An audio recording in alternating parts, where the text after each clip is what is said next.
Yo, yeah, yeah.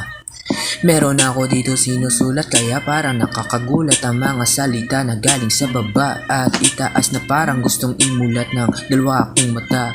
Kaya parang nagdududa ang sarili sa mga pinili kong hakbang sa buhay. Kaya nilalagyan ko ng kulay ang aking hinukay, mga pangarap ko sa buhay. Kaya natuto aralin ang sarili dahil ba para tumutok at tumutok kung ano yung imposible na mangyari sa realidad ba. Kaya di na ako magugulat kung bakit ko sinusulat ang mga kataga na galing kay mismo kay pa ha.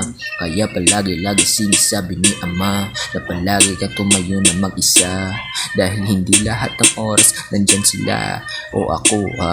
At yan tandaan mo palagi, dahil alam mo sa sarili mo na hindi ka nag-iisa. Kaya dapat palagi ka madula sa mga tao na wala na magawa ha. Kaya piliin mo ang mga tao na palagi sumusuporta sa'yo, dahil ang mga tunay na dumidikit ay kasama mo sa pag-angat, kasama mo sa pag-angat.